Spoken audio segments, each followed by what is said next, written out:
Hello. It is time. So this week I wanted to talk about distractions and how to avoid them. Or better yet, how to manage them. So recently I've started writing and editing a lot more, and that's because of this kind of system, I guess, that I've come up with.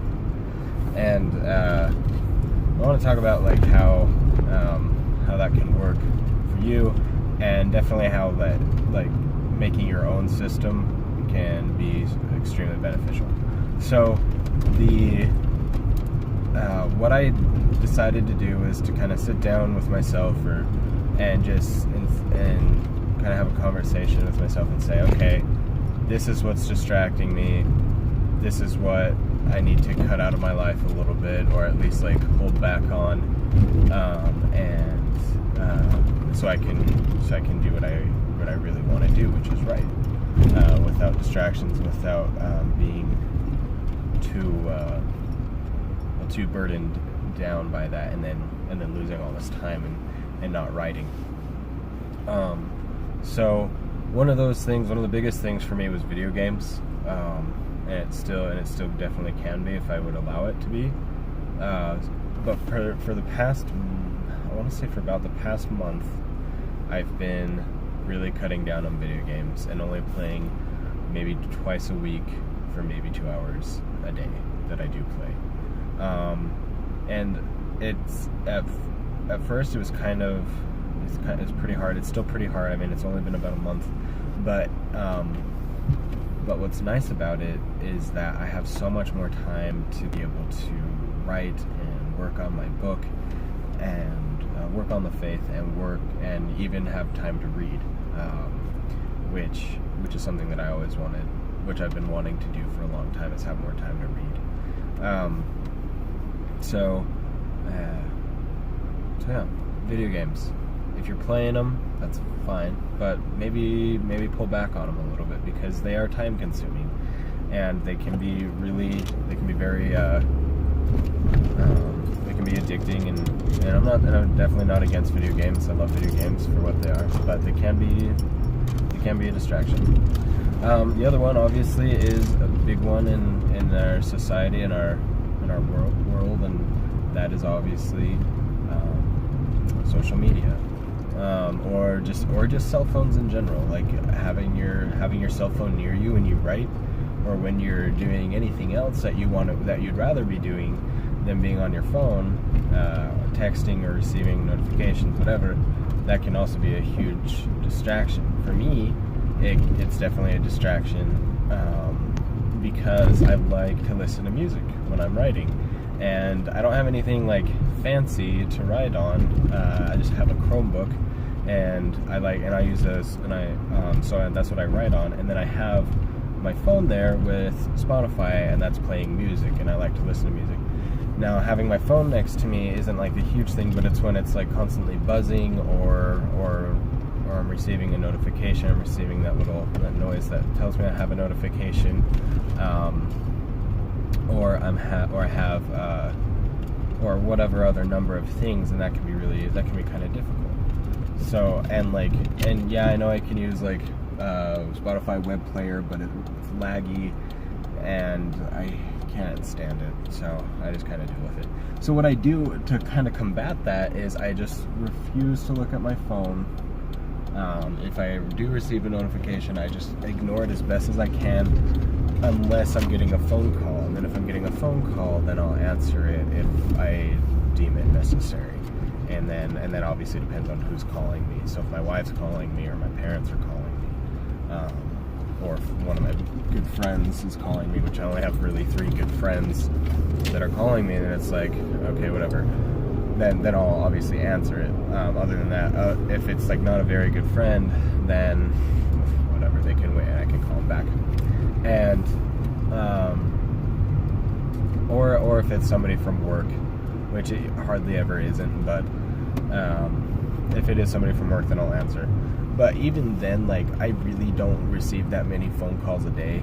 I mean, I did list off a lot of people that could call me, but most of the time, like, I receive, like, it's just like junk calls, it's junk mail calls, is like what I call them, and it's just people or like robots that are just trying to sell me something or some scam, and I'm just like, okay, whatever, I'll just like hang up on them right away, and then I can get right back into reading. But the main problem with that, even still, for me, is that I'm like, oh, I have a phone call, or oh, I'm getting a message, or some sort of other notification, and it's just like, oh, there's that, and now I have to get back and continue to write what I was writing, instead of just having that constant flow. And that's what's really important when sitting down to write. You want to have that constant flow, which can be hard for the number of reasons that we've already listed. But there's also the there's also the interruption and distraction of familial ties.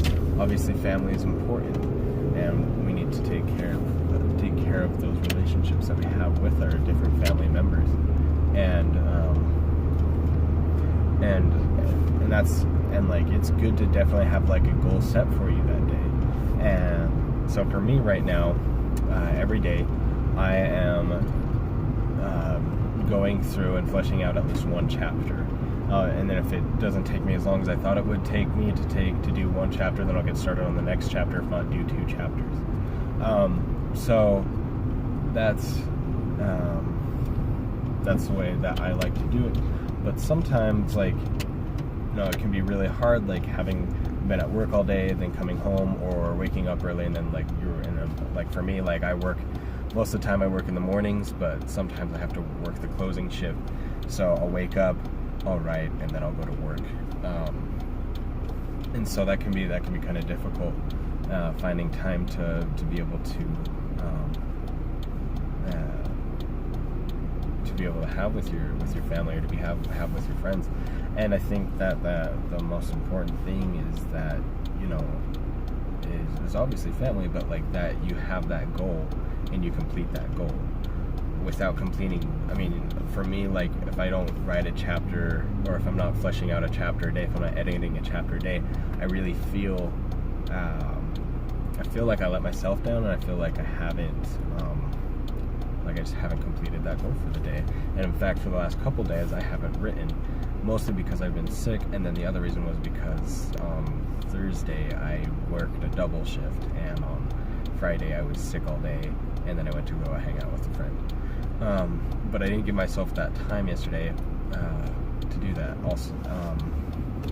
But the thing is like, when you are writing, and somebody in one of your, like, let's say a friend or family wants to do something, and you're already in the middle of writing, you can say, okay, well, let me finish what I'm doing.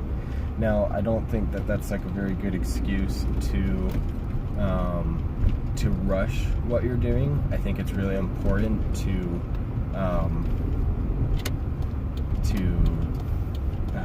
take your time and really get it right. Things that are done right usually take a lot of time, and I firmly believe that. And that is an extremely important aspect of writing, is taking your time and really doing it right. And when we do that as writers, then we can really have that kind of justification. Now, sometimes you might even need a break right as soon as you need somebody to come in, or right as someone comes in and says, like, hey, can you help me with this, or let's go do this, or whatever, and then you can say, all right, great, I need a break anyway. I found myself doing that, where I've come to a part in the chapter that I'm working on, and it's not like really writer's block, but it's more just like not really like getting anything right then, and I might just need to take a break. So I'll get up and go take a break. It might be for an hour, and that is like a really great amount of time. A lot can be done in an hour. It's a short amount of time, but it is a good amount of time. And doing so can really help, not only like not only your relationships with everybody, but your writing process. Because sitting there and writing nothing when you do have a block or something like that isn't helping anybody. But like I've said before in multiple Instagram posts and even a couple times already on this vlog, is that, you know, let's say you sit down and you start writing, and then 15 distractions happen, and at the end of the time that you write, let's say you sit down to write for an hour, let's say that's your goal, write for an hour a day. So you get ready, that takes about 5 minutes. Somebody comes in and needs something, that takes about 10 minutes, and then it's dinner time all of a sudden, that takes 20 to 30 minutes, and you're left with 15 minutes to write, and you write that 15 minutes. At least a lot of the time I could definitely see, people saying, you know, and I've done this, you know, even where I was well, if I'm only going to write for 15 minutes, I may as well not write at all.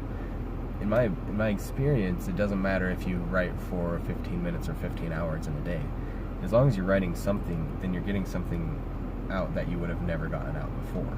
So, even though I didn't write my flesh out the 2 chapters that I wanted to on Thursday and Friday, I had still written some stuff down, and I still worked on them a little bit here and there, or rather on one chapter here and there throughout the days.